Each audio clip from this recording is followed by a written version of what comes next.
आपने देखा हरियाणा में जो कल घटनाक्रम हुआ, किस तरीके से रात के अंधेरे में लोकतंत्र की सरेआम हत्या करने की कोशिश की गई भारतीय जनता पार्टी द्वारा। उसके बारे में मैं सारी बात आपको बताऊंगा, लेकिन सबसे पहले मैं जो हरियाणा में कांग्रेस पार्टी की जीत हुई, राज्यसभा चुनाव में हमारे उम्मीदवार करमबीर बौद्ध जी जीते, इस उपलक्ष्य पे मैं बधाई देना चाहता हूं कांग्रेस के हमारे राष्ट्रीय अध्यक्ष खड़गे जी को।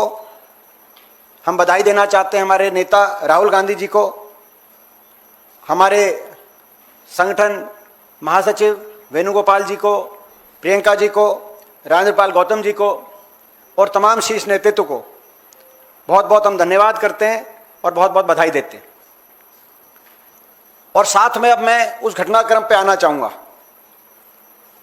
किस तरीके से भारतीय जनता पार्टी देश में लोकतंत्र में ना विश्वास करके हर हथकंडा अपनाकर केवल सत्ता पे काबिज रहना चाहती है। ये खेल खेला गया हरियाणा के अंदर।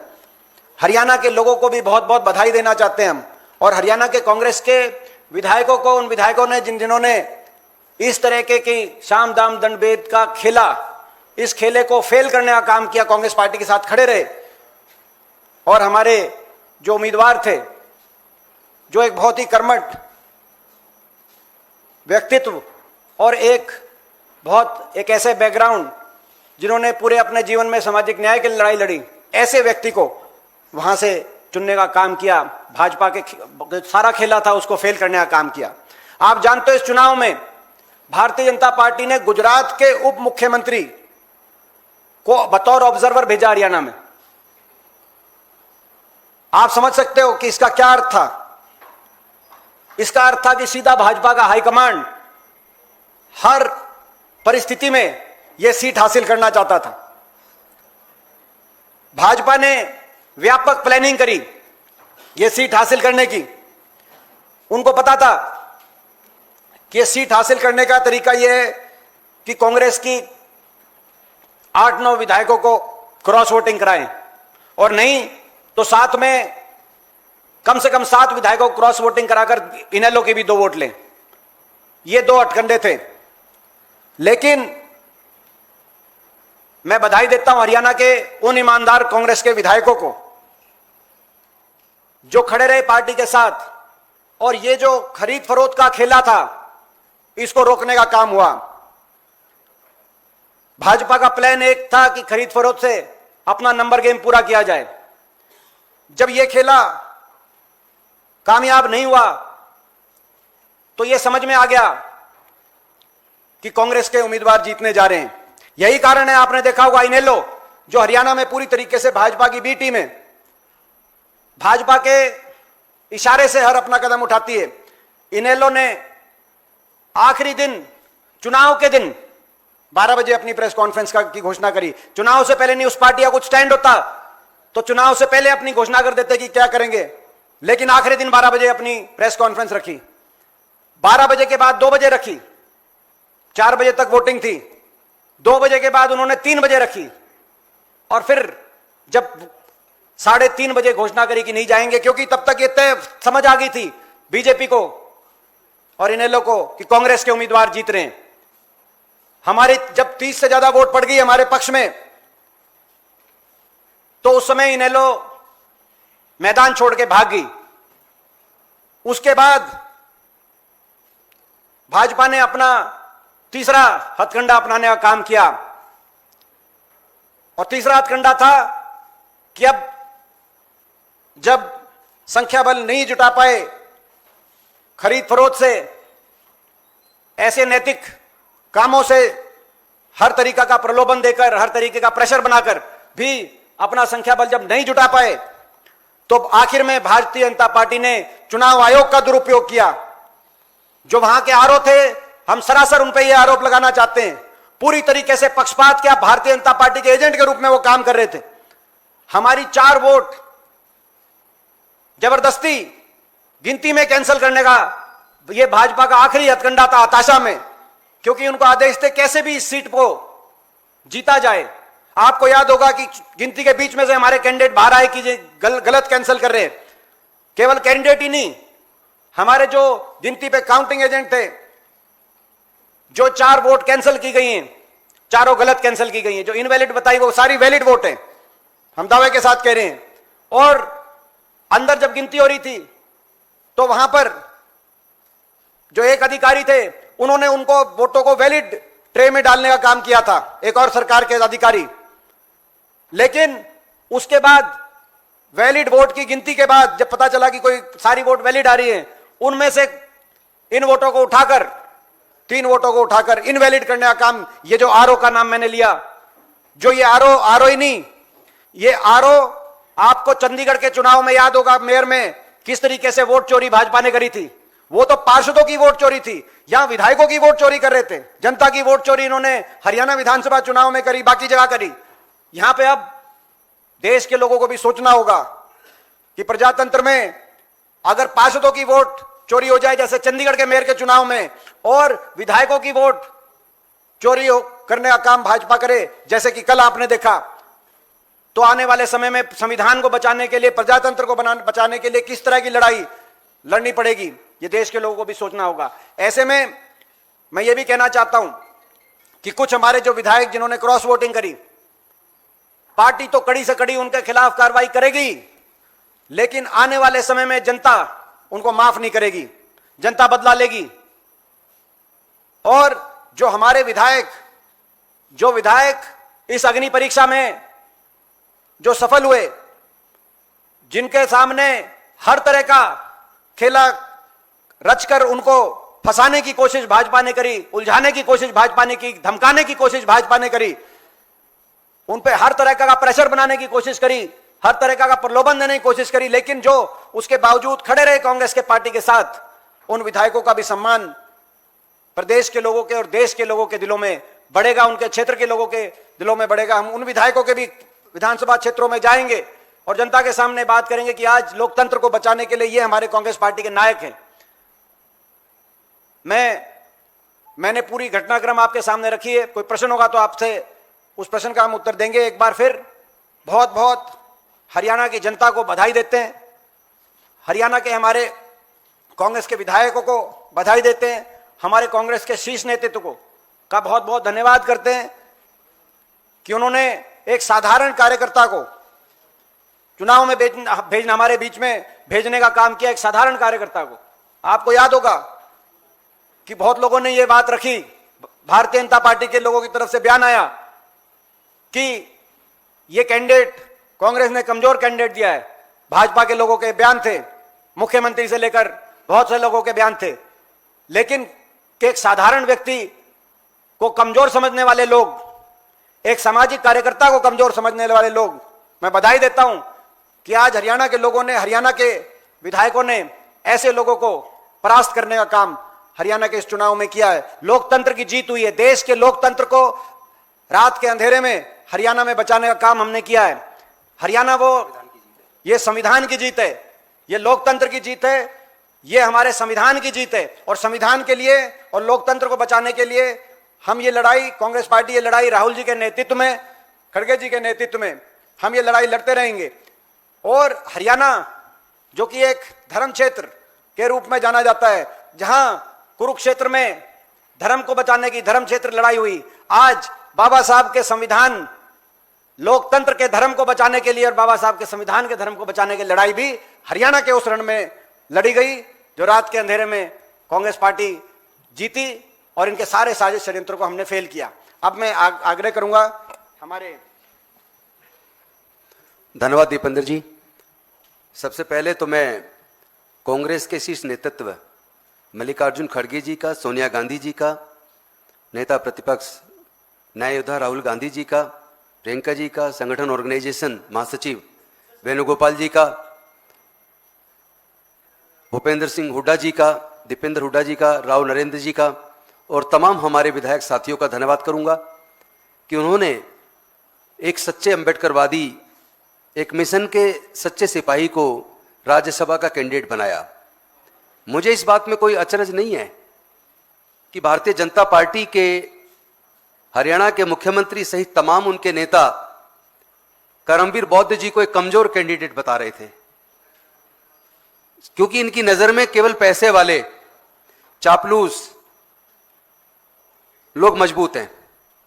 लेकिन आज कांग्रेस ने बता दिया कि कांग्रेस ही देश की सबसे बड़ी और एक खुले दिमाग वाली पार्टी है, जो एक आम कार्यकर्ता को भी राज्यसभा का चुनाव लड़ा सकती है, राज्यसभा दे सकती है।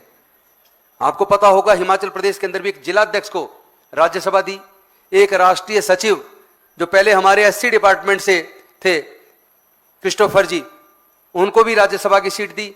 तो कांग्रेस ने आम कार्यकर्ता को यह ताकत देने का काम किया है कि कांग्रेस पार्टी आम से आम कार्यकर्ता को भी राज्यसभा के लिए चुनाव में लड़ा सकती है, टिकट दे सकती है। मुझे इस बात में कोई अचरज नहीं है कि भारतीय जनता पार्टी डॉक्टर बाबा साहेब अंबेडकर जी से नफरत करती है, वो इस देश के दलितों से नफरत करती है, वो इस देश के संविधान से नफरत करती है। क्योंकि उस वक्त जब इनकी पार्टी जनसंघ थी और इनका संगठन आरएसएस, जब डॉक्टर बाबा साहेब अंबेडकर जी का बनाया संविधान भारत में लागू करने के लिए 26 नवंबर 1949 को अंगीकृत किया, अधिनियमित किया, आत्मार्पित किया, उस दिन रामलीला मैदान के अंदर इसी जनसंघ के लोगों ने, जो आज की बीजेपी है और आरएसएस के लोगों ने संविधान की प्रतियां जलाई थी। डॉक्टर बाबा साहेब अंबेडकर व पंडित जवाहरलाल नेहरू जी के पुतले जलाए थे।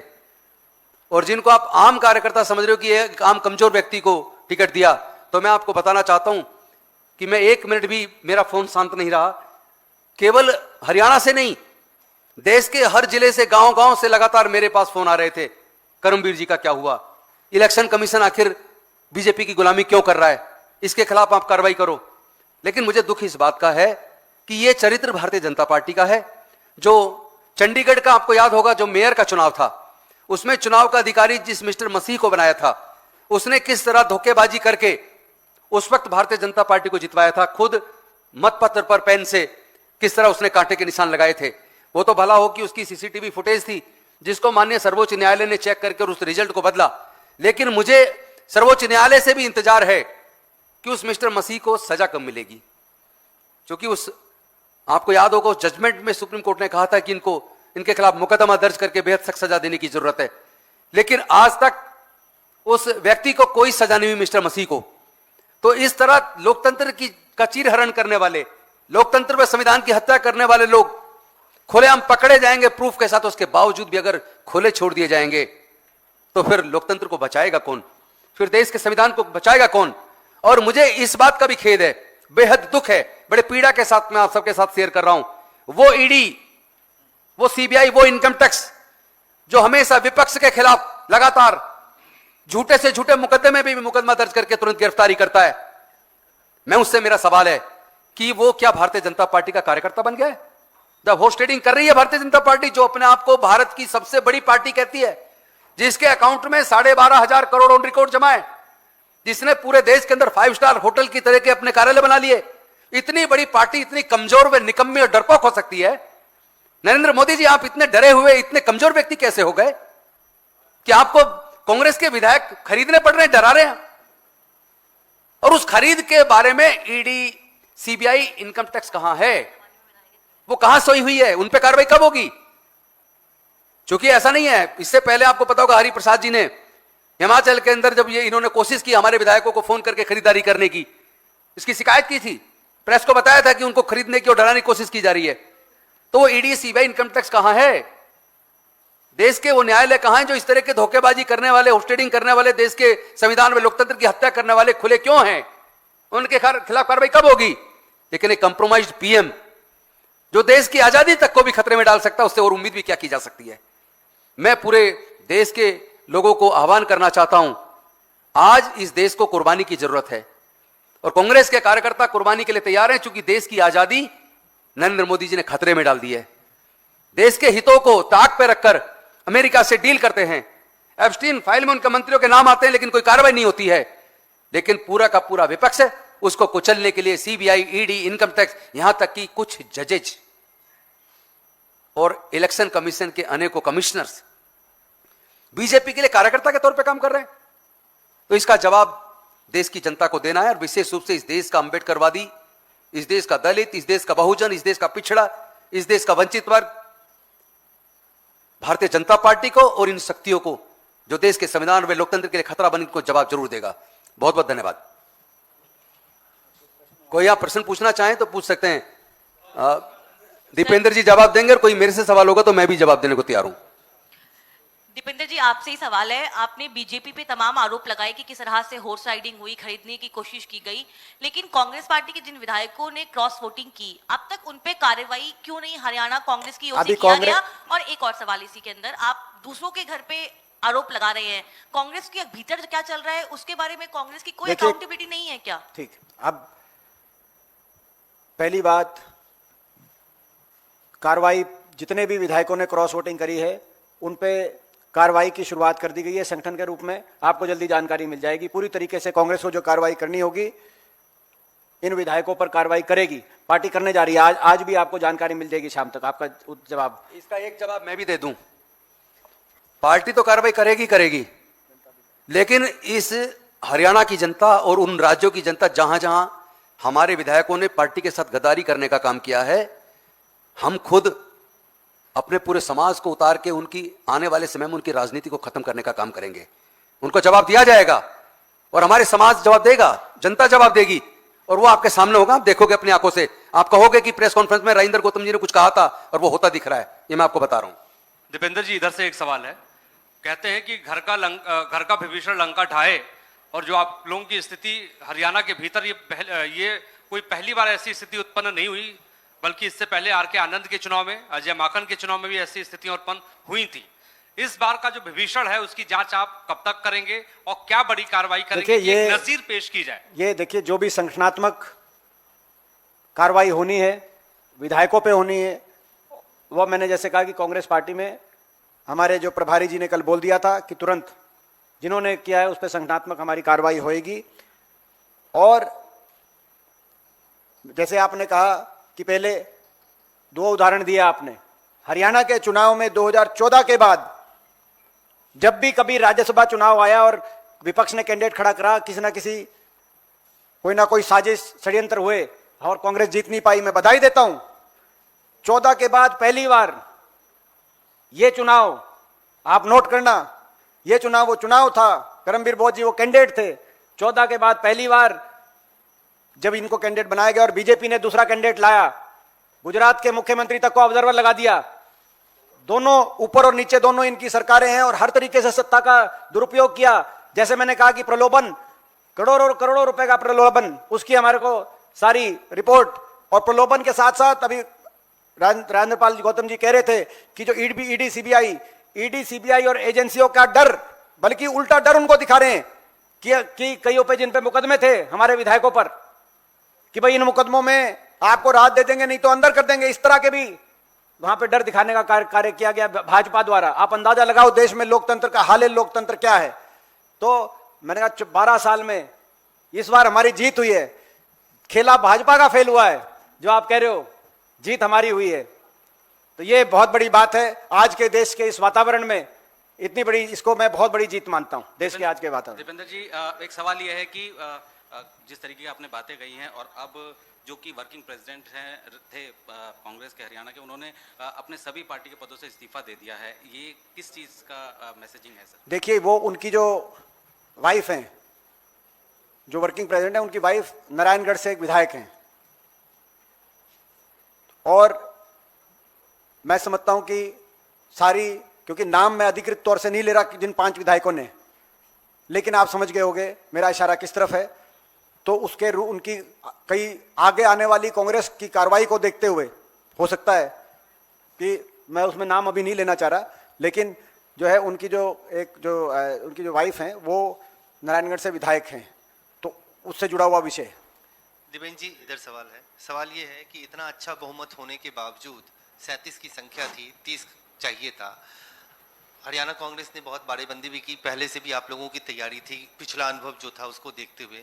बावजूद इसके ये जो खेला हुआ, इसमें सिर्फ विधायकों की ही भूमिका है या विधायकों को पैट्रोनेज देने वाले जो सीनियर लीडर्स हैं वो भी? मेरा सवाल पूरा हो जाने दीजिए। अकाउंटेबिलिटी उनकी भी है कि नहीं है? इसमें मैंने जैसे कहा कि जो विषय आज हमारा, जो भाजपा का खेला, हमने खेले को और षड्यंत्र को पूरी तरीके से फेल करने का काम किया जिन विधायकों ने और जिस पार्टी कांग्रेस पार्टी ने, तो आज उसका हमें सारी बात विस्तृत तौर से आपके रखना, ये हमारा विषय है।